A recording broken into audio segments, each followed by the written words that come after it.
चलिए दोस्तों, जानते हैं देश दुनिया की 50 बड़ी खबरों को मात्र 10 मिनट में। लेकिन इससे पहले अगर आपने मेरे चैनल को सब्सक्राइब नहीं किया है तो सब्सक्राइब कर ले। ईरान के दिवंगत सर्वोच्च नेता अयतुल्ला अली खामेनेई के बेटे मुश्तबा खामेनेई को उनका उत्तराधिकारी और देश का नया सुप्रीम लीडर चुना गया है। उनके नाम का ऐलान ईरानी सरकारी टीवी ने सोमवार को तड़के ने किया। यह फैसला ऐसे समय आया है जब उनके पिता की 28 फरवरी को इजरायली हमले में मौत के बाद क्षेत्र में जारी जंग ने नया मोड़ ले लिया है।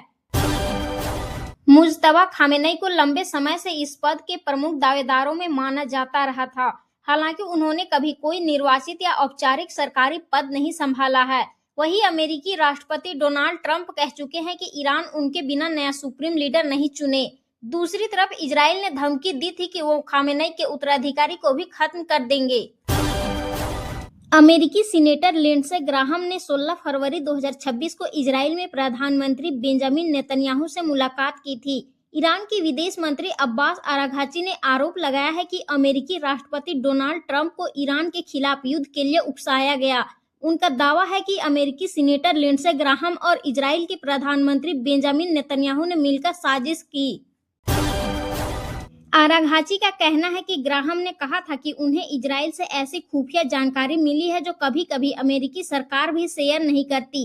इसी जानकारी के आधार पर ट्रंप को ईरान के खिलाफ कार्रवाई के लिए राजी किया गया। आराघची ने यह भी आरोप लगाया कि ग्राहम ने इजरायली प्रधानमंत्री नेतन्याहू को सलाह दी कि वे ट्रंप को ईरान के खिलाफ सैन्य कदम उठाने के लिए कैसे मना सकते हैं। आराघची ने कहा कि किसी भी देश में ऐसा करना देशद्रोह जैसा माना जाएगा। संसद के बजट सत्र का दूसरा फेज सोमवार से शुरू हो रहा है। यह काफी हंगामेदार होने वाला है। इसमें लोकसभा स्पीकर ओम बिरला को हटाने की मांग वाले विपक्ष के प्रस्ताव पर चर्चा होगी। वही विपक्ष अमेरिका, इजराइल और ईरान जंग में ईरान के प्रति सरकार के रुख, रूस से तेल खरीद पर अमेरिकी छूट, पश्चिम बंगाल में SIR के नतीजे जैसे मुद्दों को उठा सकता है।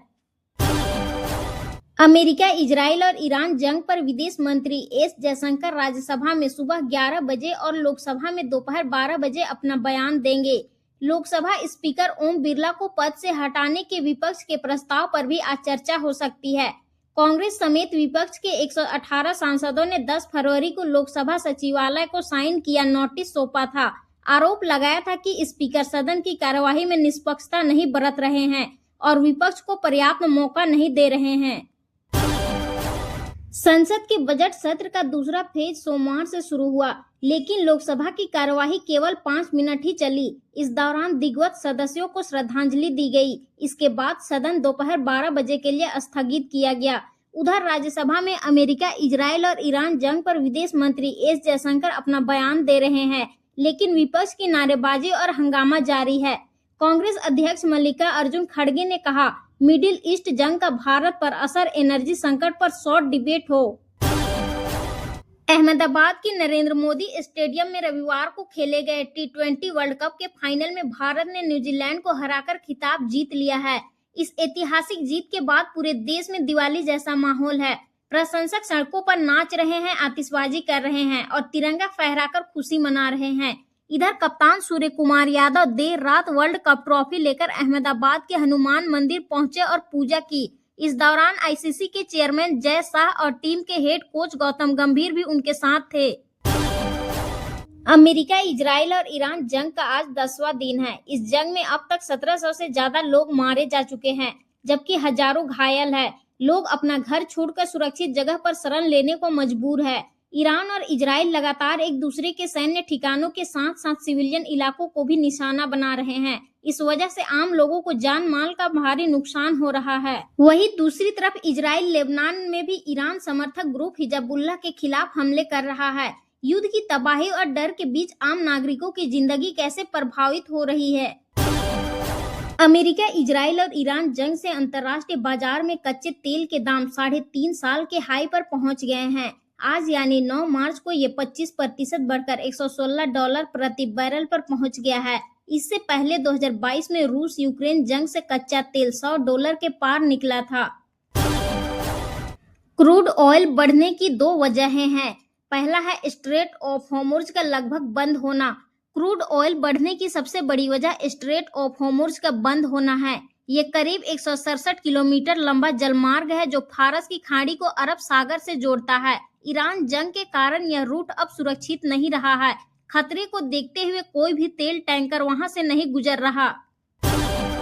दुनिया के कुल पेट्रोलियम का 20% हिस्सा यहीं से गुजरता है। सऊदी अरब, इराक और कुवैत जैसे देश भी अपने निर्यात के लिए इसी पर निर्भर है।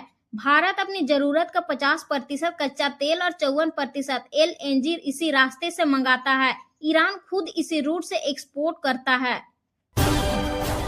दूसरी वजह है ऑयल रिफाइनरियों पर हमले। ईरान पर अमेरिका और इजराइल के हमलों के जवाब में ईरान ने कतर, सऊदी अरब और कुवैत की ऑयल फैसिलिटीज पर ड्रोन हमले किए हैं। इन हमलों के कारण इन देशों को अपने उत्पादन में कटौती करनी पड़ी है। ईरान के रिवॉल्यूशनरी गार्ड कोर ने भी धमकी दी है कि वे क्षेत्र के अन्य ऊर्जा ठिकानों को भी निशाना बनाएंगे। संसद के बजट सत्र के दूसरे फेज के पहले दिन लोकसभा और राज्यसभा में अमेरिकी, इजराइल और ईरान जंग पर जमकर हंगामा हुआ। विपक्ष जंग के बाद पश्चिम एशिया में बने हालात पर चर्चा की मांग कर रहा था। उधर विदेश मंत्री ने पहले राज्यसभा में और फिर लोकसभा में गल्फ देशों से भारतीयों की वापसी और एनर्जी संकट को लेकर तैयारियों के बारे में बताया। राज्यसभा में विपक्ष ने सदन से वॉकआउट कर दिया। जयशंकर ने कहा, इस समय ईरान की लीडरशिप से कांटेक्ट मुश्किल है, लेकिन भारत शांति और बातचीत के पक्ष में है। लोकसभा में भी विपक्ष ने विदेश मंत्री को बोलने नहीं दिया। उनकी स्पीच के दौरान हंगामा किया। सांसदों ने वी वांट डिस्कशन के नारे लगाए। उधर लोकसभा स्पीकर ओम बिरला को हटाने की मांग वाले विपक्ष के प्रस्ताव पर चर्चा को लेकर हंगामा हुआ। केंद्रीय मंत्री किरेन रिजिजू ने कहा, हम चर्चा को तैयार हैं, आप अभी चर्चा कीजिए। ईरान के दिग्वंत सर्वोच्च नेता अयातुल्ला अली खामेनेई के बेटे मुज्तबा खामेनेई घायल हो गए हैं। टाइम्स ऑफ इजराइल के मुताबिक वे मौजूदा युद्ध के दौरान घायल हुए हैं। सरकारी टीवी ने उन्हें जानबाज बताया, जिसका मतलब है कि वे दुश्मन के हमले से घायल हुए हैं। हालांकि रिपोर्ट में यह नहीं बताया गया कि मुज्तबा किस घटना में घायल हुए। इससे पहले 28 फरवरी को उनकी पत्नी, बेटी और पिता की मौत हो गई थी। जंग शुरू होने के बाद से मुज्तबा सार्वजनिक रूप से दिखाई नहीं दिए हैं। उन्हें बीती रात ईरान का नया सुप्रीम लीडर घोषित किया गया था। वहीं अली खामेनेई की मौत के बाद इजराइल और अमेरिका ने बिना इजाजत सुप्रीम लीडर चुनने पर खोज कर मारने की धमकी दी थी। इजराइल ने कहा था कि जो भी ईरान का सुप्रीम लीडर बनेगा उसे खत्म कर दिया जाएगा, चाहे वो कहीं भी छुपा हो।